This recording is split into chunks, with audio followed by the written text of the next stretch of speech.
Today, we're going to talk about some finance tips. I know most of you know that I'm a huge advocate for increasing your income. However, today, I'm going to talk about some finance ideas that's going to help you manage your finances just a little bit better. You ready to talk about it? Well, if you are, let's go ahead, let's tap in, let's get into it.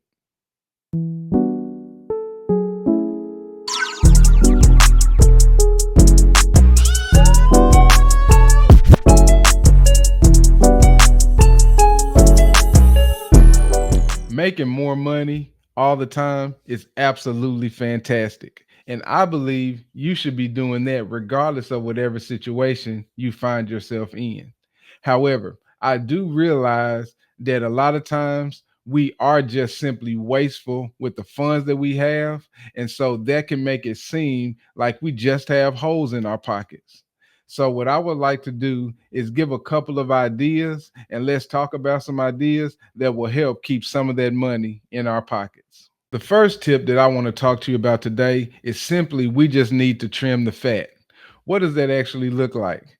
I mean, we need to get rid of things that we no longer use and things that we don't frequently use that we can actually get rid of or that we don't actually need. Let me give you a couple of examples. You can get rid of unused subscriptions. You can get rid of memberships to clubs and gyms if you're not using them. You can also get rid of streaming services that you don't actually use. See, the reason why you want to do this is because that will begin to cut some of those expenses that you spend every single month that's not even necessary. People are still doing this today. People still do what they call cut the cord when it comes to cable services because they've been able to find that they have better options out there and they don't have to pay as much just for buying cable. And so I want you to start looking at some things in your life so that you can begin to identify some areas where you're not actually using those things or you don't frequently use them and you can actually do without them so that you can begin to trim that fat so that you can begin to save that money and use it for other things rather than having to go to unnecessary places. All right. And so for me personally, I decided to start buying snacks and stuff like that on the weekends when I normally buy my groceries so that I don't stop every single day to buy individual snacks and drinks and then cause that money to be spent unnecessarily. And you know, when you buy individually, the price is marked up. And so that's going to be more money spent where you can just buy those snacks on the weekend or buy them in bulk and take them with you. So we can do two things. You can save money, and I don't have the time to waste to stop and purchase those things, and I can keep doing what I'm doing. So that can take care of two things for me, saving money and saving me time. So I want you guys to look at some things, start trimming the fat so that you can start saving money in those areas. I hope you've been enjoying this video so far. Do you think you need to trim some fat in your financial life? Let me know down in the comment section. Let's start a conversation about what you think you need to get rid of in your life so that you can have a better financial future. All right. And while you're down in the comments, go ahead and hit that like button. Go ahead and start sharing.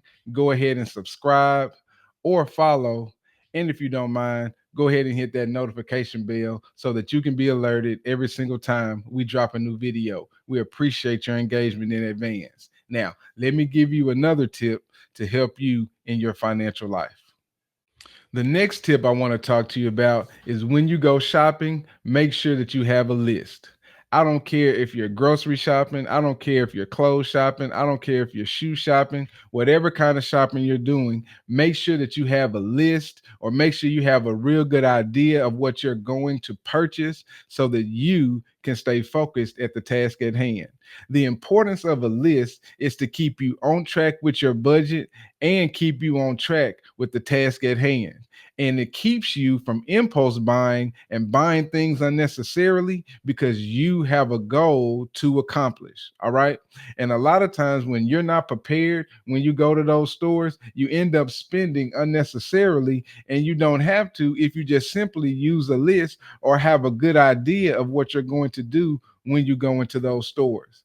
Impulse buying can be one of the biggest things that causes people to have money or feel like they have holes in their pockets, because when you impulse buy, you're just buying it off of a whim, thinking that you're needing it in the moment when you don't actually need it.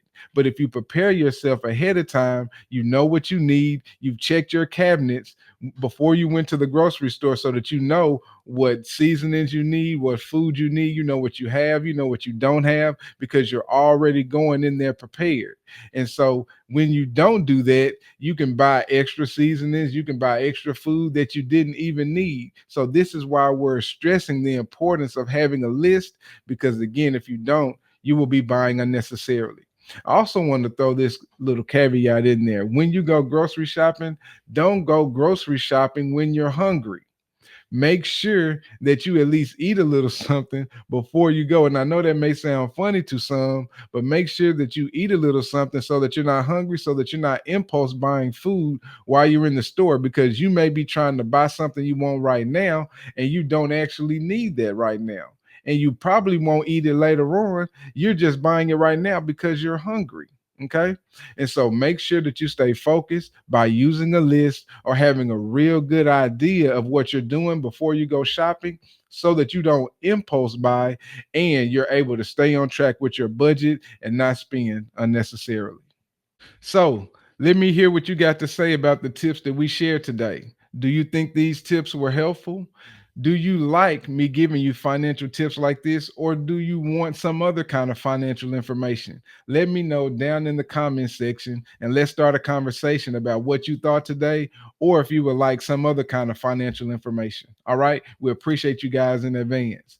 Also, if you would like some personalized attention where helping with your finances is concerned, I want you to check the links in the comments and check the links in the description for my coaching call on how to make $10,000 a month, so that we can help aid you and get you to the place where you would like to be financially. All right.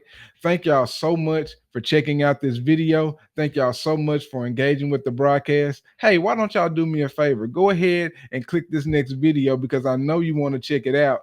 And we'll see y'all in the next video.